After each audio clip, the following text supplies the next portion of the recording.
Postal ballot নিয়ে কোনো ধরনের ছাড় কাউকে দেওয়া হবে না।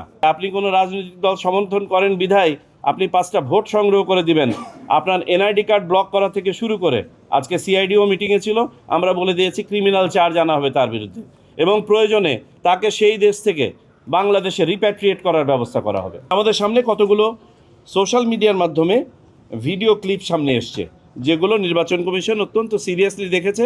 আপনারা হয়তো দেখেছেন কোনো রাজনৈতিক দলও ইতিমধ্যে এটার ব্যাপারে কিছু প্রতিক্রিয়া দিয়েছেন।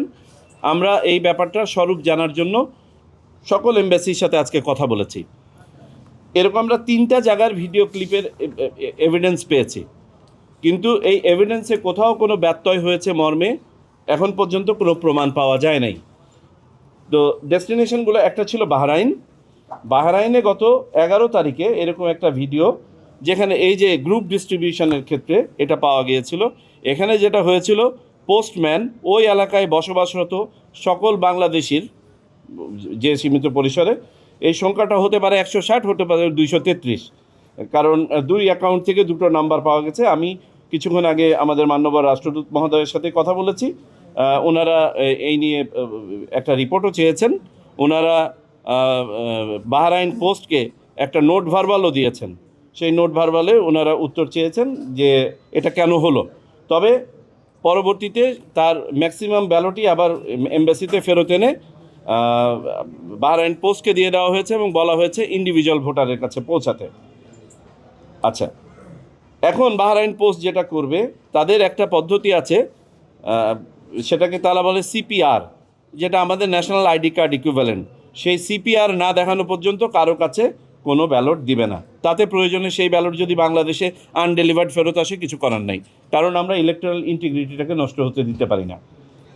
সৌদি আরবে আমরা কথা বলেছি, সৌদি আরবে এই ধরনের কোনো ঘটনা ঘটে নাই এখন পর্যন্ত। আমরা যে সোশ্যাল মিডিয়ায় যে ক্লিপগুলো দেখতে পাচ্ছি, 2-1টা অসমর্থিতভাবে সৌদি আরব বলা হচ্ছে, এখনও পর্যন্ত এগুলো ভেরিফাই করা যায় নাই। আমাদের মিস ইনফরমেশন সেলও এগুলো নিয়ে কাজ করছে, প্রকৃতপক্ষে সম্ভবত এগুলো ফেক। আচ্ছা, সৌদি আরবে বিতরণের পদ্ধতিটা আপনাদেরকে বলি।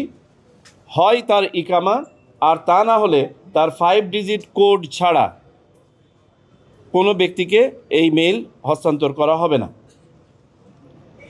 ওমানের সাথে কথা বলেছি, ওমানে একটা ভিডিও এসছে এবং এই ভিডিওটা সঠিক। ওমানে আপনার মূলত আপনার বাল্ক হিসাবে ডিস্ট্রিবিউশন হচ্ছিল, যে ওই যেটা বললাম, এক জায়গায় অনেকজন থাকেন, তারা মূলত পোস্ট বক্স ব্যবহার করেছেন। সো পোস্ট বক্স দিচ্ছিলেন। এই ঘটনার পরে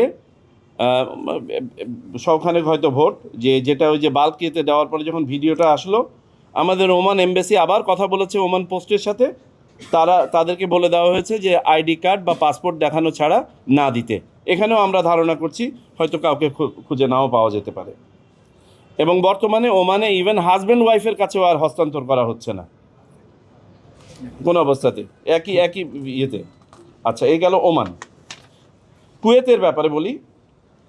কুয়েতে একটা ভিডিও পাওয়া গেছে, নিশ্চিত করা হচ্ছে যে এখানে কোনো ধরনের ব্যত্যয় হয়েছে কিনা। এখন পর্যন্ত কোনো ব্যত্যয়ের কোনো বিবরণ পাওয়া যায় না। তো কুয়েতে যেটা ইন্টারেস্টিং, আমরা একটা জিনিস জানতে পারলাম যে কুয়েত পোস্টে আমাদের প্রচুর বাংলাদেশি চাকরি করে।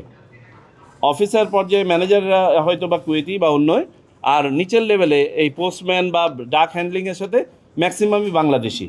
ওনারা এই শর্টিংয়ের সময় ভিডিও করে বিভিন্নখানে হয়তো বা দিয়েছেন উৎসাহবশত। এই ভিডিওগুলোকেও কেউ হয়তো এটা ওই এলাকার, এটা ওই এলাকার, এইভাবে ছড়ানোর চেষ্টা করছেন সোশ্যাল মিডিয়াতে। আবুধাবিতে এখন পর্যন্ত কোনো ধরনের সমস্যা হয় নাই, দুবাইতে কোনো সমস্যা হয় নাই, কাতারে কোনো সমস্যা হয় নাই, মালয়েশিয়ায় কোনো সমস্যা হয় নাই, অন্য পৃথিবীর কোনো ডেস্টিনেশনে আর কোনো সমস্যা হয় নাই। আর যেগুলো আমরা বললাম, এগুলো সমস্যার চেয়ে আমরা বলবো যে বাস্তবতা বললাম সেই ইয়েতে হয়েছে। আমরা ক্যাটাগরিক্যালি সবাইকে বলে দিয়েছি যে কোনো অবস্থাতেই যেন ইলেকট্রাল ইন্টিগ্রিটি নষ্ট না হয়। আর দ্বিতীয়ত, এটার সাথে আমাদের বাংলাদেশ হিসেবে আমাদের ভাবমূর্তি এবং আমাদের লেবার মার্কেট জড়িত। এই ধরনের কোনো ঘটনা যদি ঘটে কোথাও, তাতে করে আমরা শুধু আমাদের দেশের ভাবমূর্তি ক্ষুণ্ণ হবে না, এতে করে আমাদের লেবার মার্কেটও ক্ষুণ্ণ হবে। এমত অবস্থায় আমরা সবাইকে বলেছি, কোনো অবস্থাতেই কোনো ধরনের ছাড় দেওয়া হবে না যদি কাউকে পাওয়া যায় এটার সাথে সম্পর্কিত সামান্যতম ব্যত্যয়। যে আপনি কোনো রাজনৈতিক দল সমর্থন করেন বিধায় আপনি 5টা ভোট সংগ্রহ করে দিবেন। আপনার এনআইডি কার্ড ব্লক করা থেকে শুরু করে আজকে সিআইডিও মিটিংয়ে ছিল, আমরা বলে দিয়েছি ক্রিমিনাল চার্জ আনা হবে তার বিরুদ্ধে এবং প্রয়োজনে তাকে সেই দেশ থেকে বাংলাদেশে রিপ্যাট্রিয়েট করার ব্যবস্থা করা হবে।